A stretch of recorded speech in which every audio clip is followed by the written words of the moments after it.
Hello everyone, welcome back to the leaders talks. दोस्तों, अभी doctor Navneet काला सर के साथ हमने एक वीडियो बनाया था। It was a podcast and from that podcast there was a part in that particular video जिसमें हमने जेनरिक मेडिसिन के बारे में बात करी थी। और डॉक्टर नवनीत काला ने भी ये बताया था कि जेनरिक मेडिसिन का जो क्वालिटी है, क्वालिटी चेक जो है वो बहुत ही पुअर है हिंदुस्तान में। तो इसमें बहुत सारे लोगों ने कमेंट्स भी करे थे कि डॉक्टर तो बड़ी-बड़ी कंपनियों के साथ सेटिंग कर लेते हैं, इसलिए जेनरिक मेडिसिन को प्रमोट नहीं करते हैं। और बहुत सारे लोगों ने उसमें बहुत सारे पेशेंट ऐसे भी थे जिन्होंने ये भी कमेंट करा कि भई नहीं, जेनरिक मेडिसिन का कुछ-कुछ जगह पे रिस्पॉन्स नहीं है। डायबिटीज़ की मेडिसिन वो खा रहे हैं, उनकी डायबिटीज़ कंट्रोल नहीं हो रही है। बीपी की मेडिसिन खा रहे हैं जन औषधि के अंदर से, तो उनकी बीपी कंट्रोल ही नहीं है। कुछ लोगों ने कहा कि हमें तो रिस्पॉन्स मिल रहा है। तो मिले-जुले कमेंट्स उस वीडियो पे थे।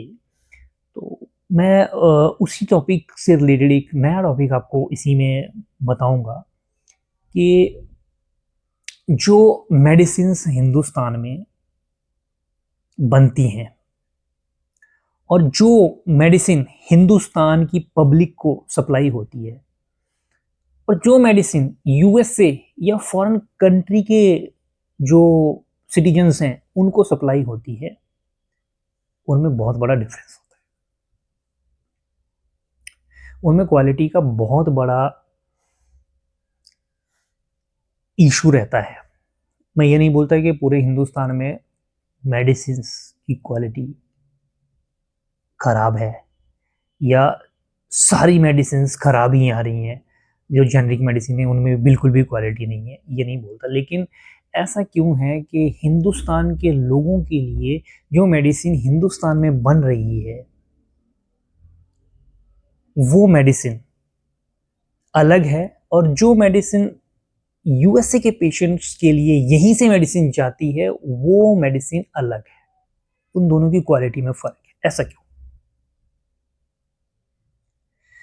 तो यही चीज डॉक्टर नवनीत काला भी बोल रहे थे, और यही चीज, ये बहुत टेक्निकल चीज है, बहुत सारे लोगों को नहीं पता है, पेशेंट्स को स्पेशली नहीं है। वो तो जब रिजल्ट देखते हैं कि इससे रिस्पॉन्स मिल गया तो ठीक है, ये मेडिसिन अच्छी है, नहीं मिला रिस्पॉन्स तो वो चीज़ खराब है या वो मेडिसिन खराब है। लेकिन इसके पीछे टेक्निकलिटी क्या है, क्या टेक्निकल चीज़ है कि ये मेडिसिन जो है क्वालिटी दे रही है और ये मेडिसिन क्वालिटी नहीं दे रही है। तो उसके पीछे का मैं एक लॉजिक बता रहा हूँ आपको। जो हिंदुस्तान के लिए मेडिसिन बनती हैं वो मैक्सिमम मेडिसिन जो है क्वालिटी चेक्स से होकर के गुजरती हैं। बट कितने क्वालिटी चेक होते हैं ये इंपॉर्टेंट है। जो क्वालिटी चेक होने चाहिए वो सारे होते हैं या उनमें से कुछ ही क्वालिटी चेक को फॉलो किया जाता है। बट जो यूएसए के लिए मेडिसिन जाती हैं उन मेडिसिन को बोलते हैं DMF, drug master file medicine. ये एपीआईज होते हैं, एक्टिव फार्मास्यूटिकल इंग्रेडिएंट्स, जो जिनकी एक प्रॉपर फाइल, डॉक्यूमेंटेड फाइल होती है। मींस कि ये जो मेडिसिन बनती हैं ये डब्ल्यूएचओ यूएसएफडीए अप्रूव्ड प्लांट से ही बनती है, और इसमें 26-27 क्वालिटी चेक्स होते हैं, वो करके आपको देने पड़ते हैं, नहीं तो यूएसए की गवर्नमेंट मानती नहीं है आपकी क्वालिटी को। यूएसए की गवर्नमेंट अगर उसमें एपीआई डॉक्यूमेंटेड नहीं है, एपीआई का क्वालिटी चेक नहीं है, तो वहाँ की वो मेडिसिन को फेल दिखा करके वापस कर देते हैं। वहाँ पे आप क्वालिटी को लेकर के छेड़छाड़ नहीं कर सकते। तो इंडियन कंपनीज भी क्या करती हैं कि जो यूएसए के लिए जो मेडिसिन जाती हैं, these medicine are DMF grade APIs. वो उसका फाइल बनाते हैं, उसकी चार्जेस आते हैं, और उसमें सारी चीज़ें डॉक्यूमेंटेड होती हैं।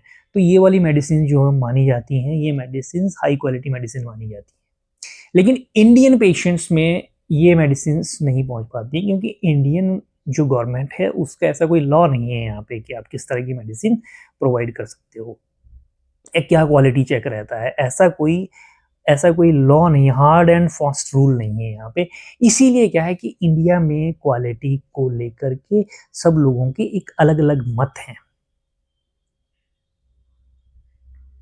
लेकिन यूएसए के पेशेंट के लिए मेडिसिन यहीं से जाती हैं और उनमें क्वालिटी एश्योरेंस देनी पड़ती है कंपनियों को कि हम आपके जो स्टैंडर्ड्स हैं उसी के हिसाब से क्वालिटी दे रहे हैं, और वो ड्रग मास्टर फाइल के हिसाब से जाती हैं। जबकि इंडियन पेशेंट को बहुत कम कंपनियां हैं अभी जो डीएमएफ के साथ मेडिसिन लेके आ रही हैं, नहीं तो सारी की सारी मेडिसिन वैसे जनरली बन पा रही हैं।